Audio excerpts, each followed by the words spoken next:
In Utah's Salt Lake City, we meet David Matheson.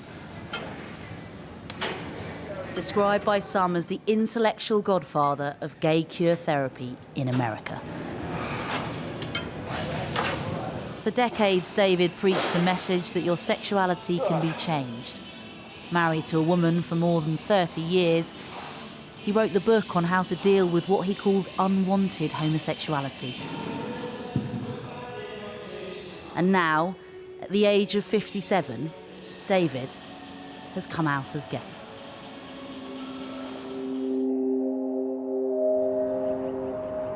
I regret the part of perpetuating those ideas. Perpetuating the idea that being gay is a pathology, a disorder.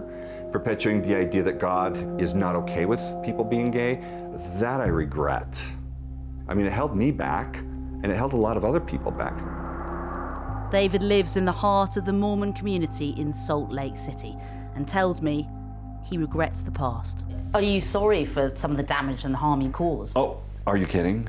I mean, it's horrifying to think that I was part of a system that held people like me down, and I've had some conversations with other people that have been harmed by it, and it creates a lot of sorrow. He wasn't just part of the system. Some of his most influential work was as the architect of retreats offering conversion therapy, with a dossier of techniques for men designed to suppress sexual attraction to other men. And he'd claimed these therapies had worked for him too. Let's talk a bit about that, because, you know, you built your entire brand on this idea that you were somebody who had gay feelings, but you'd overcome them. Clearly, we now know you didn't overcome them. Right. The world knows that you are a gay man. Mm-hmm. Does that further discredit gay cure therapy? Does it just show that, you know, this was pseudoscience and fraud in many ways? It can't be real, can it? I'm not sure I'm not sure I know how to answer that question yet. I mean, I will say I repudiate the idea that therapy can and should be used to change a person's sexual orientation, because it just can't. Do you see your part in that then, and that hurt and that harm? Absolutely I do. I mean, I can think of things that I created that I put into these weekends, and I think back on it, and honestly, I want to crawl into myself, because there's this cringe. There's this sense of, oh my gosh, I used to think that was a good idea. Things like what? There's a certain amount of holding that goes on, like guys holding guys. A lot of guys love it. Other guys, it creates a real problem for them. But something that makes me cringe even more is that on a different retreat, there's a lot of nudity in it. And as we created that, the other creator and I thought, this will be really relieving for men, because all the shame about their bodies and all the weirdness about other men's bodies will go away. And for us, that was the effect that that kind of thing had. But there are a lot of other men that really got freaked out by that. And so now I look back on that and I'm like, please tell me that didn't happen. Please tell me we didn't create that in there. You are a trained therapist. Surely you should have spotted these signs. You've been doing it for nearly 20 years. Yeah, you're right. You're right. And that's part of my culpability. Journey into manhood changed my life. I learned that I really could change and move away from attraction to my own gender. This is the Woodland Gay Conversion Retreat David Matheson co-founded. It still runs courses without him. The advert paints a utopian picture where men can resolve issues around what they call SSA, same-sex attraction. One man who attended the camp on a number of occasions told us he was subjected to traumatic psychodrama techniques, and homophobic scenarios were recreated, which left him feeling suicidal years later. The retreat denies this and say these therapies were designed to heal and remove painful memories, and that many people benefited. We spoke to somebody who's been on one of the retreats that you designed, Journey into Manhood, and their experience sounds very different to the experience that you're painting. They said that, you know, I can read them to you, they said they were cuddling ex-gay men, they recreated aggressive locker room scenarios, blindfolding people. Why were they designed? Was it supposed to clear you of being gay? I would like to know why. Some of the stuff that you're saying was stuff that I was involved in co-creating. I mean, some of that stuff came out of my mind.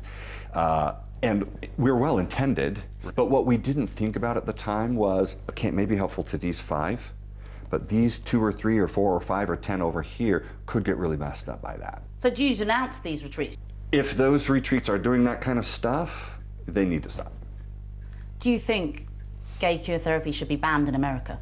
Any therapy that is based on the idea that being gay is a psychological disorder, which it's not, that believes that being gay is wrong or bad, which it's not, and that it can be changed and ought to be changed. Any therapy based on that idea has a great potential of harming people. And that kind of therapy should be stopped. Last week, David Matheson pulled his book on unwanted homosexuality, saying that he no longer agreed with many aspects of it. Do you think the reason why you became involved in all of these movements and gravitated towards it was because you felt a sense of shame? It was very much motivated, particularly in the beginning, by the idea that I need to believe I can change, and so I need to try my hardest to help you change. Do you think you're still carrying that gay shame? One of the really uncomfortable things that I've been discovering is my own homophobia. And as I look back, I see that I clearly had lots of homophobia. And I'll still have these stigmas about gay people. Like I'll learn that someone's gay and I'll have this thought, this kind of homophobic thought, and I'm like, Dave, that's you too. So homophobia, when it's in you, internalized homophobia, that's a really real thing and a really tough thing to work through. You sound surprised by it, but of course you're a former gay conversion therapist, but you're surprised by your own homophobia. I'm surprised that it's still so strongly there. Yeah. While David Matheson reflects on his own instrumental role, after years of campaigning by LGBT activists, this month, New York banned conversion therapy for minors, making it the 15th state to do so. After overwhelming evidence, it causes psychological damage, anxiety, and shame. Despite this, in most of America today, this now widely discredited practice still remains legal. Minnie Stevenson with that exclusive. Well, joining me now from New York City is Chaim Levin, who twice attended retreats co-founded by David Matheson. Can I just ask you to react to that, first of all? I mean, what do you make of what he's been saying?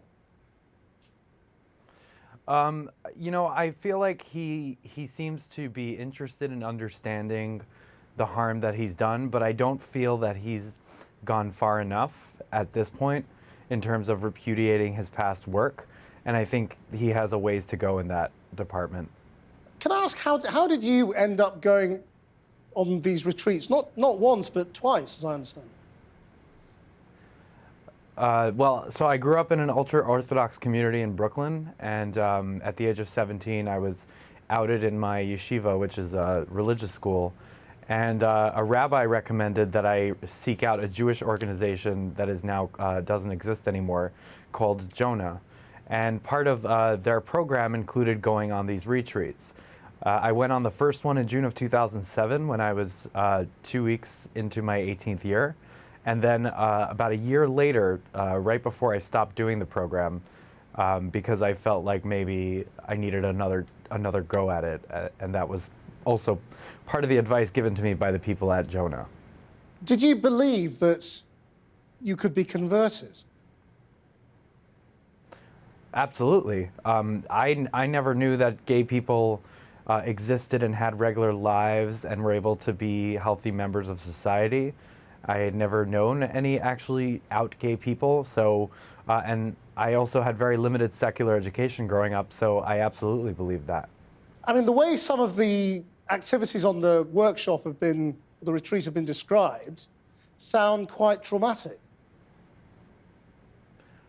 They were, and myself and a few of my friends were part of a lawsuit against that Jewish organization where we were able to really bring all these practices into the eyes of a courtroom and examine it, and they are nothing short of torturous, and they're definitely not therapeutic, and it's really sad that they're continuing, and it's deeply troubling to me personally as someone who's been through it. So what more do you want David Matheson to do, and the other people who are still involved in this in many states across the US? Well, you know, I listened carefully to what David said, and he stopped short of actually repudiating the very weekend that he founded. And I think the first step would be to him to outright say, I don't believe in this program anymore, and this entire community, this entire organization needs to be shut down. The organization and the culture that he created. That would be a good first step. And the other people who are practicing this, who frequently criticize people like myself who speak out about it, I would say to them, you can't help people while hurting other people. And what is happening on these weekends and in these group settings is predatory, dangerous, and irresponsible. And beyond that is not therapy and doesn't work. It's complete fraud, and it has to stop. No one is saying that people don't have the right to choose how they want to express their sexual orientation, but we are saying you don't have the right to commit fraud while also really harming people in the process. Are you able to step back and assess what effect it had on your life? Yeah, it made me very distrustful of mental health professionals in general, even though most of the staff on these weekends were not mental health professionals, but they did present themselves as therapeutic. It made it harder for me to come out and to just adjust to life as a gay man because of all these really negative messages that they were sending and giving us throughout the program. And, I just want to say that David said that any program that any therapy that is based on the idea that being gay is a mental illness is bad, but I think he needs to go farther than that, because these programs have evolved their messaging to say, well, we don't believe that being gay is bad, but we believe that people should have the choice to choose how they want to live. And it's a false choice. It's a lie. And that is part of what we see as very problematic. I mean, it sounds like it's taken up an awful lot of your life. I mean, going on this, dealing with it, going through the court process. I'm sure a lot of our viewers would like to know, are you in a good place now? Yeah. It's taken me a while, but personally, I feel like so long as this retreat that I went on, it still exists and is still happening, which it is. There's one coming up next month. The more advanced one that David mentioned with the nudity is happening in the summer. So long as this exists, I feel like I have a responsibility to do everything I can to put an end to it.